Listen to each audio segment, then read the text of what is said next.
जय श्री कृष्णा। प्रिय भक्तों, आप सभी को गोवर्धन पूजा की बहुत बहुत शुभकामनाएं। कार्तिक शुक्ल प्रतिपदा को गोवर्धन नाम का त्योहार मनाया जाता है। इस दिन स्त्रियां गोबर का भगवान बनाकर उसकी भली प्रकार से पूजा करती हैं और संध्या समय अन्नादि का भोग लगाकर दीपदान करती हुई परिक्रमा करती हैं। तत्पश्चात उस भूला बांस बाधा खुदाकर उसके उपले थापती हैं और बाकी को खेत आदि में गिरा देती हैं। इस दिन नीवन अन्न का भोजन बनाकर भगवान का भोग लगाया जाता है। अपने सब अतिथियों सहित भोजन कराया जाता है। हिंदू धर्म में गोवर्धन पूजा का अत्यंत विशेष महत्व है। यह पावन पर्व भगवान श्री कृष्ण को समर्पित है। पंचांग के अनुसार गोवर्धन पूजा या अन्नकूट उत्सव हर वर्ष कार्तिक मास के शुक्ल पक्ष की प्रतिपदा तिथि को मनाया जाता है। इस वर्ष गोवर्धन पूजा 22 अक्टूबर को मनाई जाएगी। इस पर्व की सबसे अधिक रौनक मथुरा, वृंदावन, गोकुल, बरसाना और नंदगांव में देखने को मिलती है।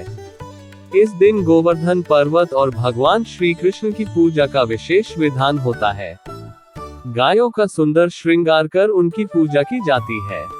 घरों में गाय के गोबर से गोवर्धन पर्वत की आकृति बनाई जाती है और फिर फूल, धूप, दीप आदि से उसकी पूजा की जाती है। गोवर्धन की विधिवत पूजा करने के साथ साथ अंत में इस व्रत कथा का पाठ अवश्य करना चाहिए। ऐसा करने से घर में सुख समृद्धि आती है। इसके साथ ही अन्नकूट की कृपा से कभी भी अन्न की कमी नहीं होती है। जाने गोवर्धन पूजा की संपूर्ण व्रत कथा।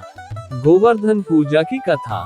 दीपावली के बाद पूरे देश में गोवर्धन पूजा बड़ी ही श्रद्धा पूर्वक मनाई जाती है। ये त्योहार काफी खास है क्योंकि इसका संबंध भगवान श्री कृष्ण से है। चलिए इस कथा के माध्यम से हम आपको बताते हैं कि इस पर्व की शुरुआत कैसे हुई और इसका भगवान श्री कृष्ण से क्या संबंध है। द्वापर युग में एक बार देवराज इंद्र को अपनी शक्तियों के ऊपर काफी अहंकार हो गया था। उनका यह अभिमान तोड़ने के लिए श्री कृष्ण ने बड़ी ही अद्भुत लीला रची थी। एक दिन श्री कृष्ण ने देखा कि ग्रामवासी किसी पूजा की तैयारी में व्यस्त हैं और स्वादिष्ट पकवान बना रहे हैं। ये देखकर श्री कृष्ण मैया यशोदा से पूछते हैं कि माँ, यहाँ सब लोग किस पूजा की तैयारियों में व्यस्त हैं? श्री कृष्ण की बातें सुनकर यशोदा माता उत्तर देती हैं, बताती हैं कि गांव के सभी लोग इंद्रदेव की पूजा में व्यस्त हैं। कृष्ण जी आगे पूछते हैं कि उनकी पूजा क्यों की जाती है। तो माँ यशोदा उन्हें बताती है कि ये पूजा इंद्रदेव को प्रसन्न करने के लिए की जाती है, जिससे गांव में ठीक से वर्षा होती रहे और खेतों में फसलें लहलहाती रहें, जिससे कभी भी अन्न की कमी न हो। गांव वासियों के साथ यहाँ के पशुओं का भी भरण पोषण इस अन्न से ही होता है। इस बात पर श्री कृष्ण ने कहा कि फिर इंद्रदेव की जगह गोवर्धन पर्वत की पूजा होनी चाहिए, क्योंकि गायों को चारा वहीं से मिलता है। इंद्रदेव तो कभी प्रसन्न नहीं होते हैं और न ही दर्शन देते हैं। श्री कृष्ण की यह बात ब्रिज के अन्य लोगों को भी पता लगी और उन्होंने कान्हा की बात मानकर इंद्रदेव की जगह गोवर्धन पर्वत की पूजा शुरू कर दी। ये देखकर इंद्रदेव अत्यंत क्रोधित हुए और उन्होंने मूसलाधार वर्षा शुरू कर दी। इंद्रदेव ने इतनी वर्षा की कि उससे ब्रिजवासियों को फसल के साथ काफी नुकसान हो गया। वर्षा न रुकने पर सभी ब्रिजवासी श्री कृष्ण की शरण में पहुंचे और उनसे रक्षा की प्रार्थना करने लगे। श्री कृष्ण ने सभी ब्रिजवासियों को इंद्रदेव के प्रकोप से बचाने के लिए अपनी कनिष्ठा उंगली पर पूरा गोवर्धन पर्वत उठा लिया। उन्होंने ब्रिज के सभी लोगों से अपने गाय, बछड़े और अन्य पशुओं समेत पर्वत के नीचे शरण लेने के लिए कहा। इंद्रदेव श्री कृष्ण की यह लीला देखकर और भी क्रोधित हो गए और उन्होंने वर्षा की गति को और तीव्र कर दिया।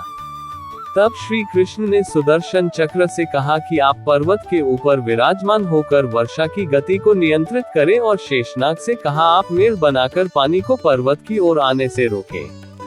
इंद्र लगातार 7 दिन तक वर्षा करते रहे। तब ब्रह्मा जी ने इंद्र से कहा कि श्री कृष्ण भगवान विष्णु के अवतार हैं और उन्हें कृष्ण जी की पूजा की सलाह दी। ब्रह्मा जी की बात सुनकर इंद्र ने श्री कृष्ण से क्षमा मांगी और उनकी पूजा करके अन्नकूट का 56 तरह का भोग लगाया। तभी से गोवर्धन पर्वत पूजा की जाने लगी और श्री कृष्ण को प्रसाद में 56 भोग चढ़ाया जाने लगा। एक पौराणिक कथा के मुताबिक एक बार ऋषि पुलस्त्य तीर्थयात्रा करते हुए गोवर्धन पर्वत के पास पहुंचे। ऋषि पर्वत की सुंदरता को देखकर मोहित हो गए। तब ऋषि ने द्रोणाचल पर्वत से निवेदन किया कि आप अपने पुत्र गोवर्धन को मुझे दे दीजिए, ताकि मैं उसे काशी ले जाकर वहां स्थापित कर उनकी पूजा कर सकूं। ऋषि की बात सुनकर द्रोणाचल दुखी हो गए। फिर गोवर्धन बोले, मैं आपके साथ चलने के लिए तैयार हूँ, लेकिन मेरी एक शर्त है। आप मुझे एक बार जहाँ भी रख देंगे मैं वहीं स्थापित हो जाऊंगा और दोबारा नहीं हिलूंगा। ऋषि पुलस्त्य ने गोवर्धन पर्वत की बात मान ली और उन्हें साथ ले जाने के लिए तैयार हो गए। जाने से पहले गोवर्धन पर्वत ऋषि से प्रसन्न पूछते हैं कि मैं इतना लंबा, चौड़ा और बड़ा हूँ, आप मुझे काशी कैसे ले जाएंगे। इस पर ऋषि गोवर्धन पर्वत से कहते हैं कि वो अपनी तपोबल और शक्ति से उन्हें उठा लेंगे। गोवर्धन पर्वत ऋषि के साथ चल दिए। रास्ते में ब्रजधाम आया और उसे देखकर गोवर्धन पर्वत सोचने लगे कि द्वापर के अंत में यहाँ भगवान श्री कृष्ण आएंगे और बहुत सी लीलाएं करेंगे। फिर गोवर्धन पर्वत के मन में ये ख्याल आया कि उन्हें ब्रज में ही रुक जाना चाहिए। फिर गोवर्धन पर्वत अपनी शक्ति से ऋषि के हाथों में भार बढ़ाने लगे। भार बढ़ने से ऋषि के मन में यह विचार आया कि उन्हें यही रुक कर विश्राम करना चाहिए। फिर क्या था, ऋषि पर्वत को वहीं रखकर विश्राम करने लगते हैं और पर्वत की शर्त को भूल जाते हैं। कुछ देर बाद जब विश्राम कर ऋषि उठते हैं तो वे गोवर्धन पर्वत को उठाते हैं, लेकिन पर्वत उनसे हिलते भी नहीं और गोवर्धन जी ऋषि से कहते हैं कि मैंने आपसे पहले ही कहा था कि आप मुझे जहां रखेंगे मैं वहीं स्थापित हो जाऊंगा। फिर ऋषि पुलस्त्य गोवर्धन पर्वत को साथ ले जाने की हट करते हैं, लेकिन पर्वत वहां से टस से मस नहीं होते हैं। गोवर्धन पर्वत की हट से ऋषि क्रोधित हो जाते हैं और श्राप देते हैं कि तुम मेरी मनोरथ पूरी नहीं होने दिया, इसलिए मैं तुम्हें श्राप देता हूँ कि तुम प्रतिदिन तिल तिल कर धरती में समाहित हो जाओगे और एक दिन ऐसा आएगा जब तुम पूरी तरह से धरती में मिल जाओगे। इस श्राप के बाद से गोवर्धन पर्वत हर दिन तिल तिल कर धरती में समा रहे हैं और कलयुग के अंत तक ये पूरी तरह से धरती में मिल जाएंगे। त्रेता युग में जब भगवान श्री राम ने अवतार लिया तो उनको 14 वर्ष का वनवास भी हुआ था। उस 14 वर्ष के वनवास के दौरान रावण ने माता सीता का हरण भी किया और उनको अपने साथ लंका ले गया। अब क्योंकि माता सीता को रावण की कैद से छुड़ाने के लिए श्री राम को लंका जाना पड़ा और लंका जाने के लिए उनको रास्ते में जो विशाल समुद्र पड़ता था उसको लांघना भी पड़ा, लेकिन उसको लांघने के लिए उसके ऊपर पहले एक विशाल सेतु बनाना पड़ा, जिसके लिए भगवान श्री राम ने वानर सेना का सहारा लिया। वानर सेना ने भगवान श्री राम के नेतृत्व में उस विशाल समुद्र के ऊपर एक विशाल सेतु बनाया और उस सेतु के लिए बहुत से पत्थरों की आवश्यकता थी। तो इसलिए भगवान श्री हनुमान जी हिमालय पर गए और एक पर्वत वहां से उठाकर समुद्र की ओर चल पड़े। मार्ग में पता चला कि सेतु का निर्माण हो गया है, तो हनुमान जी ने पर्वत को वहीं जमीन पर रख दिया। पर्वत ने कहा कि मैं न तो राम के काम आया और न अपने स्थान पर रह सका। पर्वत की मनोदशा समझकर हनुमान जी ने कहा कि द्वापर में जब भगवान राम श्री कृष्ण के रूप में अवतार लेंगे उस समय वह आपको अपनी उंगली पर उठाकर देवता के रूप में प्रतिष्ठित करेंगे। इस तरह हनुमान जी ने गोवर्धन को देवता बनाने की लीला रची। माना जाता है कि उसी समय से गिरिराज जी वहां हैं और कम होते जा रहे हैं। दूसरी मान्यता ये भी है कि जब राम सेतुबंध का कार्य चल रहा था तो हनुमान जी इस पर्वत को उत्तराखंड से ला रहे थे, लेकिन तभी देववाणी हुई कि सेतुबंध का कार्य पूरा हो गया है। ये सुनकर हनुमान जी इस पर्वत को ब्रज में स्थापित कर दक्षिण की ओर पुनः लौट गए। इस पर्वत की परिक्रमा का लोगों में महत्व है। वल्लभ संप्रदाय के वैष्णव मार्गी लोग तो इसकी परिक्रमा अवश्य ही करते हैं, क्योंकि वल्लभ संप्रदाय में भगवान कृष्ण के उस स्वरूप की आराधना की जाती है जिसमें उन्होंने बाएं हाथ से गोवर्धन पर्वत उठा रखा है और उनका दायां हाथ कमर पर है। इस पर्वत की परिक्रमा के लिए समूचे विश्व से कृष्ण भक्त, वैष्णवजन और वल्लभ संप्रदाय के लोग आते हैं। ये पूरी परिक्रमा 7 कोस अर्थात लगभग 21 किलोमीटर है। राजस्थान में भी आता है इसकी परिक्रमा का हिस्सा परिक्रमा की शुरुआत। वैष्णवजन जातिपुरा से और सामान्य जन मानसी गंगा से करते हैं और पुनः वहीं पहुंच जाते हैं। पूंछरी का लौठा में दर्शन करना आवश्यक माना गया है, क्योंकि यहाँ आने से इस बात की पुष्टि मानी जाती है कि आप यहाँ परिक्रमा करने आए हैं। यह अर्जी लगाने जैसा है। पूंछरी का लौठा क्षेत्र राजस्थान में आता है। यहाँ पर भगवान श्री कृष्ण ने अपने परम मित्र को वरदान दिया था कि तुम्हें कुछ नहीं होगा और हमेशा जीवित रहोगे। तभी से ऐसा माना जाता है कि यहाँ लौठाजी तपस्या में लीन है। यहाँ से राजस्थान तक जाती है एक गुफा। वैष्णव समाज के लोग मानते हैं कि गिरिराज पर्वत के ऊपर गोविंद जी का मंदिर है। कहते हैं कि भगवान कृष्ण यहाँ शयन करते हैं। उक्त मंदिर में उनका शयन कक्ष है। यही मंदिर में स्थित गुफा है जिसके बारे में कहा जाता है कि यह राजस्थान स्थित श्रीनाथ द्वारा तक जाती है। श्री गिरिराज चालीसा। बंधु वीणा वादिनी धर गणपति को ध्यान, महाशक्ति राधा सहित कृष्ण करो कल्याण।